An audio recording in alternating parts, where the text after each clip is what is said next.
Recording by Tara Mendoza. 3 Men in a Boat, to say nothing of the Dog, by Jerome K. Jerome.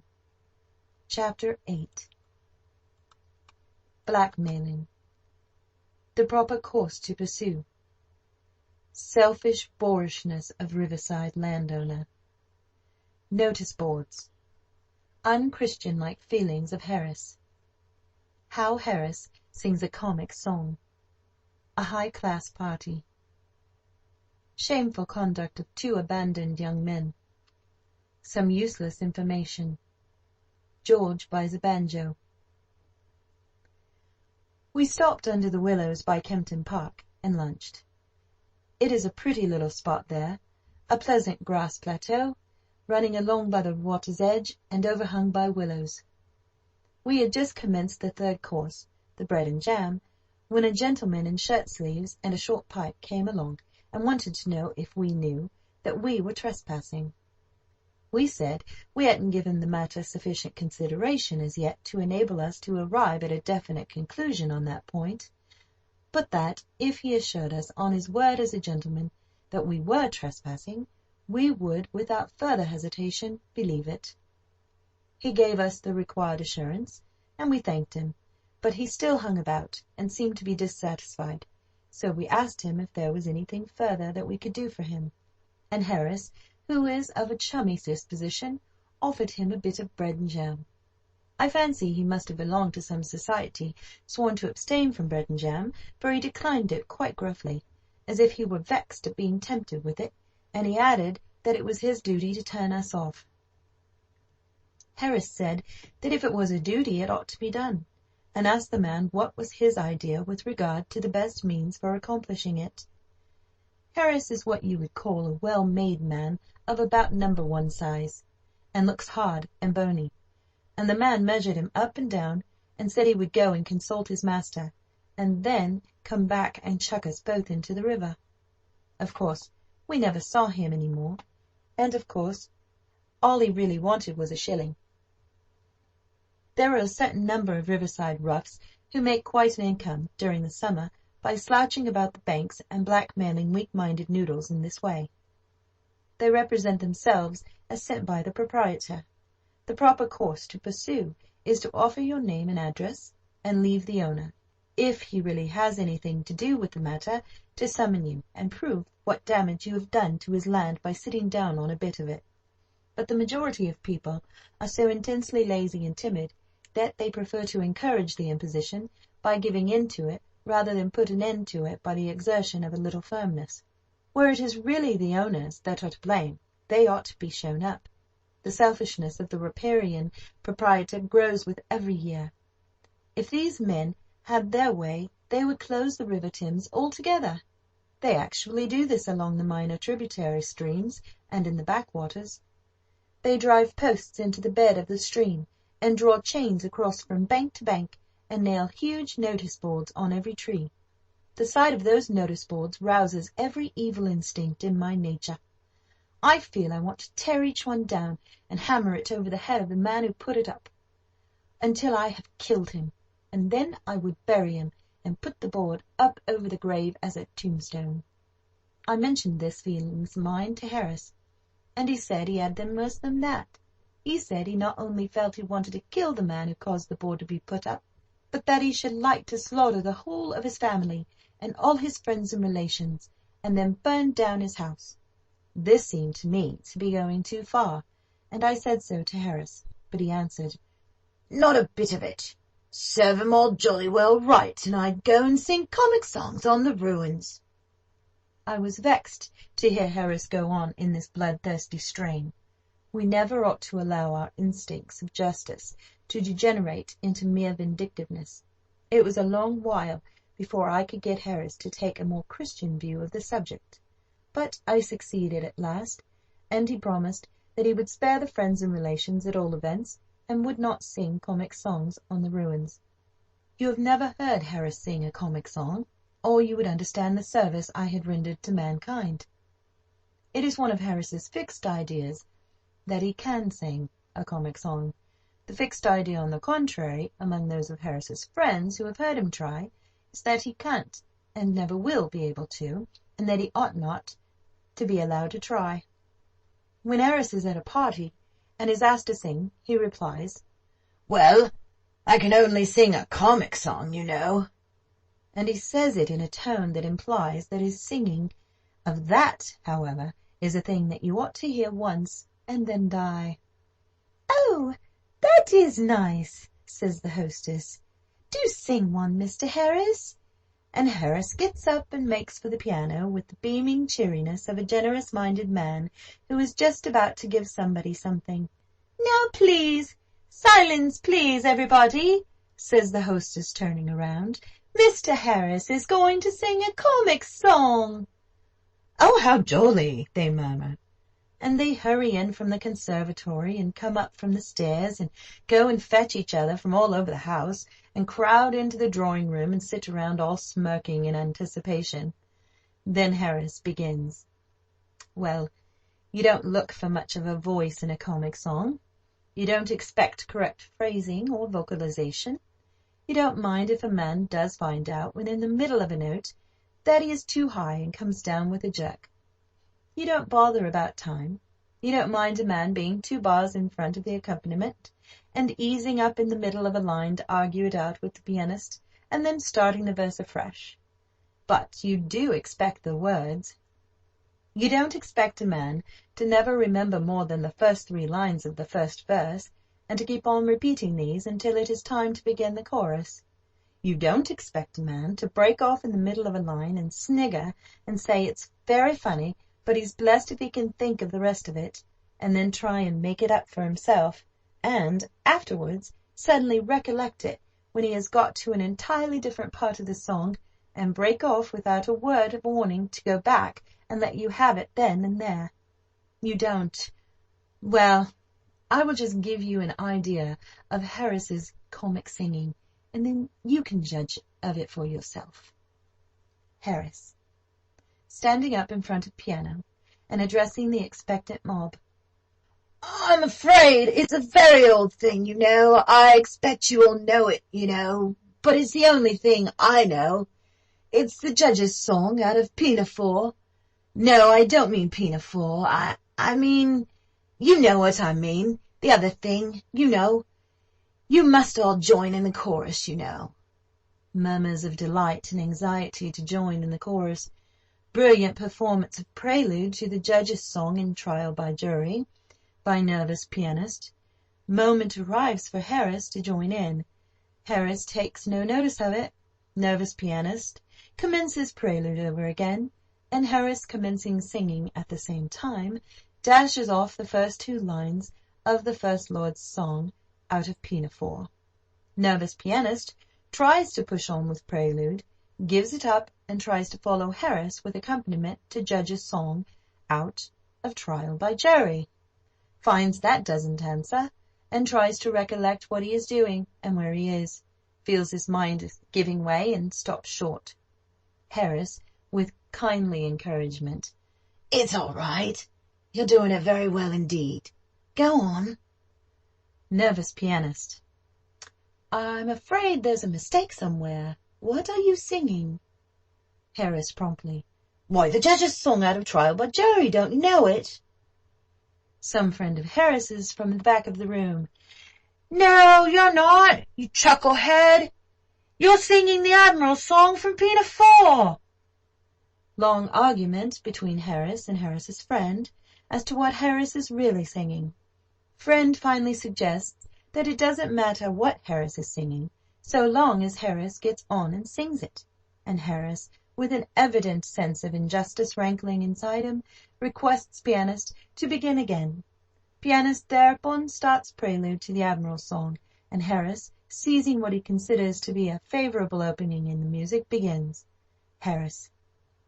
"When I was young and cold to the bar." General roar of laughter taken by Harris as a compliment. Pianist, thinking of his wife and family, gives up the unequal contest and retires, his place being taken by a stronger nerved man. The new pianist cheerily. "Now then, old man, you start off and I'll follow. We won't bother about any prelude." Harris, upon whom the explanation of matters has slowly dawned, laughing. By Jove, I beg your pardon. Of course, I've been mixing up the two songs. It was Jenkins confused me, you know. Now then, singing, his voice appearing to come from the cellar and suggesting the first low warnings of an approaching earthquake. When I was young, I served a term as office boy to an attorney's firm. Aside, to be honest, it's too low, old man. We'll have that over again, if you don't mind. Sings first two lines over again in a high falsetto this time. Great surprise on the part of the audience. A nervous old lady near the fire begins to cry and has to be let out. Harris continuing, I swept the windows and I swept the door and I... No. I cleaned the windows of the big front door and I polished up the floor. No, dash it. I beg your pardon, funny thing, I can't think of that line, and I... Oh, well, we'll get on to the chorus and chance it. Sings. And I diddle, diddle, diddle, diddle, dee, till now I am the ruler of the Queen's Navy. Now then, chorus. It is the last two lines repeated, you know. General chorus. And he diddle, diddle, diddle, diddle, diddle, dee, now he is the ruler of the Queen's Navy. And Harris never sees what an ass he is making of himself, and how he is annoying a lot of people who never did him any harm. He honestly imagines that he has given them a treat, and says he will sing another comic song after supper.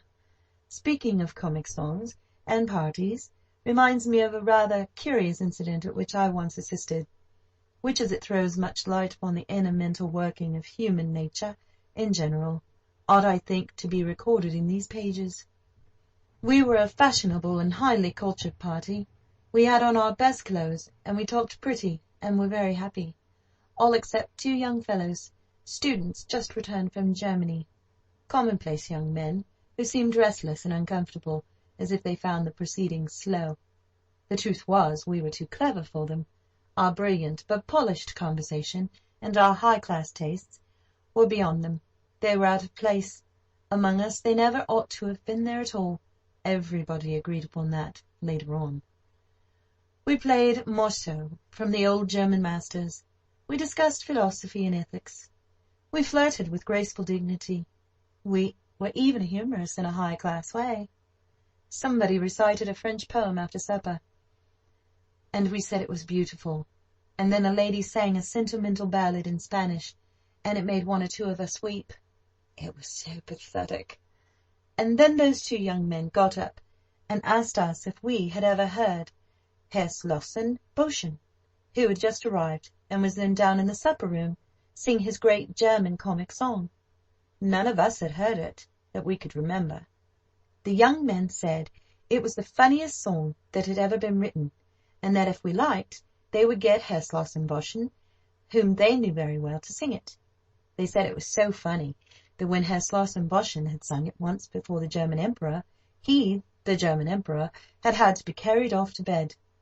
They said nobody could sing it like Herr Boschen. He was so intensely serious all through it that you might fancy he was reciting a tragedy, and that, of course, made it all the funnier. They said he never once suggested by his tone or manner that he was singing anything funny. That would spoil it. It was his air of seriousness, almost of pathos, that made it so irresistibly amusing. We said we yearned to hear it, that we wanted a good laugh, and they went downstairs and fetched Herr Boschen. He appeared to be quite pleased to sing it, for he came up at once and sat down to the piano without another word. "Oh, it will amuse you. You will laugh," whispered the two young men, as they passed through the room, and took up an unobtrusive position behind the Professor's back. Herr Boschen accompanied himself. The prelude did not suggest a comic song exactly. It was a weird, soulful air. It quite made one's flesh creep, but we murmured to one another that it was the German method, and prepared to enjoy it. I don't understand German myself. I learned it at school, but forgot every word of it 2 years after I had left, and have felt much better ever since. Still, I did not want the people there to guess my ignorance, so I hit upon what I thought to be a rather good idea. I kept my eye on the two young students and followed them. When they tittered, I tittered. When they roared, I roared. And I also threw in a little snigger, all by myself now and then, as if I had seen a bit of humour that had escaped the others. I considered this particularly artful on my part. I noticed, as the song progressed, that a good many other people seemed to have their eye fixed on the two young men as well as myself. These other people also tittered when the young men tittered, and roared when the young men roared, and as the two young men tittered and roared, and exploded with laughter pretty continuously all through the song, it went exceedingly well. And yet that German professor did not seem happy. At first, when we began to laugh, the expression on his face was one of intense surprise, as if laughter were the very last thing he had expected to be greeted with. We thought this very funny. We said his earnest manner was half the humour. The slightest hint on his part that he knew how funny he was would have completely ruined it all. As we continued to laugh, his surprise gave way to an air of annoyance and indignation. He scowled fiercely round upon us all, except upon the two young men, who, being behind him, he could not see. That sent us into convulsions. We told each other that it would be the death of us, this thing. The words alone, we said, were enough to send us into fits, but added to his mock seriousness, oh, it was too much. In the last verse he surpassed himself. He glowered round upon us with a look of such concentrated ferocity that but for our being forewarned as to the German method of comic singing, we should have been nervous, and he threw us such a wailing note of agony into the weird music that if we had not known it was a funny song, we might have wept. He finished amid a perfect shriek of laughter. We said it was the funniest thing we had ever heard in all our lives. We said how strange it was that in the face of things like these there should be a popular notion that the Germans hadn't any sense of humour, and we asked the professor why he didn't translate the song into English, so that the common people could understand it and hear what a real comic song was like. Then Herr Slossenboschen got up and went on awful. He swore at us in German, which I should judge to be a singularly effective language for that purpose, and he danced and shook his fists and called us all the English he knew. He said he had never been so insulted in all his life. It appeared that the song was not a comic song at all. It was about a young girl who lived in the Harz Mountains, and who had given up her life to save her lover's soul, and he died, and met her spirit in the air, and then, in the last verse, he jilted her spirit and went on with another spirit. I'm not quite sure of the details, but it was something very sad, I know. Herr Boschen said he had sung it once before the German Emperor, and he, the German Emperor, had sobbed like a little child. He, Herr Boschen, said it was generally acknowledged to be one of the most tragic and pathetic songs in the German language. It was a trying situation for us, very trying. There seemed to be no answer. We looked around for the two young men who had done this thing, but they had left the house in an unostentatious manner immediately after the end of the song. That was the end of that party. I never saw a party break up so quietly, and with so little fuss. We never said good night, even to one another.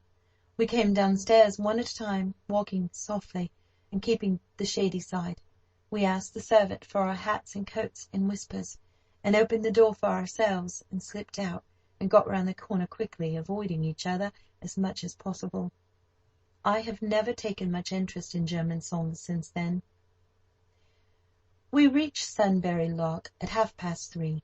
The river is sweetly pretty just there before you come to the gates, and the backwater is charming, but don't attempt to row up it. I tried to do so once. I was sculling, and asked the fellows who were steering if they thought it could be done, and they said, "Oh, yes, they thought so, if I pulled hard." We were just under the little footbridge that crosses it between the two weirs, when they said this, and I bent down over the sculls and set myself up and pulled. I pulled splendidly. I got well into a steady, rhythmical swing. I put my arms and my legs and my back into it. I set myself a good, quick, dashing stroke, and worked in really grand style. My two friends said it was a pleasure to watch me. At the end of 5 minutes I thought we ought to be pretty near the weir, and I looked up. We were under the bridge in exactly the same spot that we were when I began, and there were those two idiots injuring themselves by violent laughing. I had been grinding away like mad to keep that boat stuck still under that bridge. I let other people pull up backwaters against strong streams now. We sculled up to Walton, a rather large place for a riverside town. As with all riverside places, only the tiniest corner of it comes down to the water, so that from the boat you might fancy it was a village of some half-dozen houses, all told. Windsor and Abingdon are the only towns between London and Oxford that you can really see anything of from the stream. All the others hide round corners, and merely peep at the river down one street. My thanks to them for being so considerate in leaving the river banks to woods and fields and waterworks. Even reading, though it does its best to spoil and sully and make hideous as much of the river as it can reach, is good-natured enough to keep its ugly face a good deal out of sight. Caesar, of course, had a little place at Walton, a camp, or an entrenchment, or something of that sort. Caesar was a regular up-river man. Also Queen Elizabeth, she was there too. You can never get away from that woman, go where you will. Cromwell and Bradshaw, not the guide-man, but the King Charles's head-man, likewise sojourned here. They must have been quite a pleasant little party altogether. There is an iron scold's bridle in Walton Church. They used these things in ancient days for curbing women's tongues. They have given up the attempt now. I suppose iron was getting scarce, and nothing else would be strong enough. There are also tombs of note in the church, and I was afraid I should never get Harris past them. But he didn't seem to think of them, and we went on. Above the bridge the river winds tremendously. This makes it look picturesque, but it irritates you from a towing or sculling point of view, and causes argument between the man who is pulling and the man who is steering. You pass Oatlands Park on the right bank here. It is a famous old place. Henry VIII stole it from some one or other, I forget whom now, and lived in it.